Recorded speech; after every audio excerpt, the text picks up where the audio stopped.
Hi, I'm Zoe Balderson.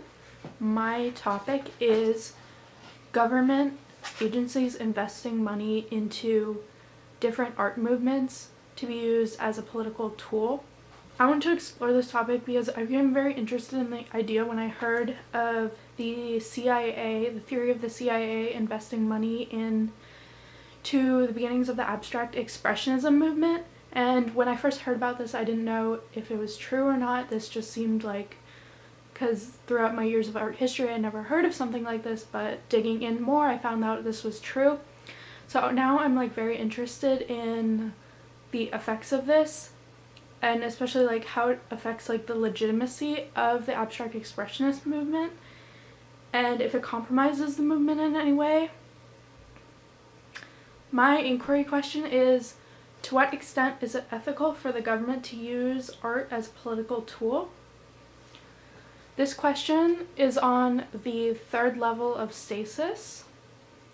This topic demands the third level of stasis because the first two levels are too easy to answer.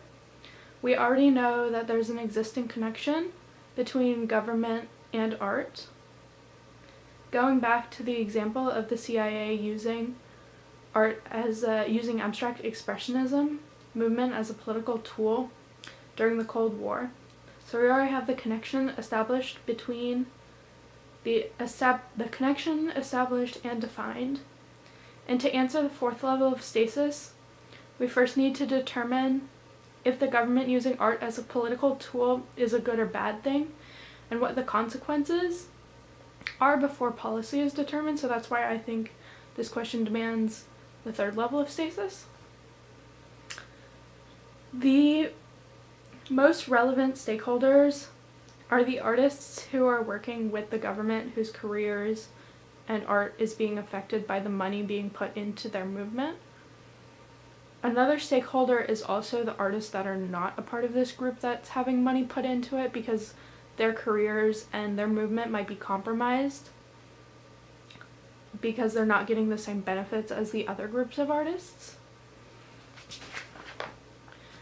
Another significant stakeholder are the government parties and organizations who are putting money and using art as a political tool. They're stakeholders because they're affected by how their decisions to allocate money to the arts and their policies regarding the arts.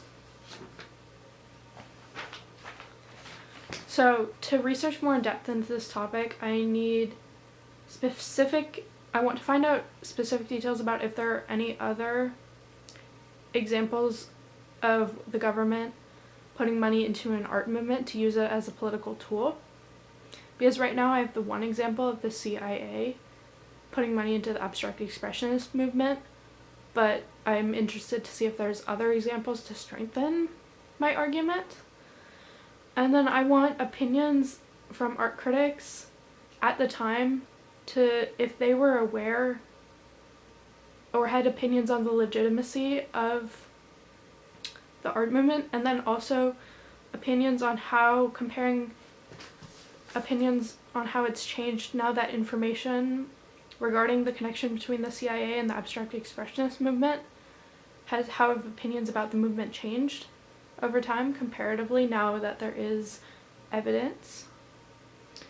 And then information on whether art was used successfully as a political tool, if the actual CIA motive was obtained, and if that worked out in their favor. So I can make an argument about if this is a good or bad thing, and find out what the consequences are.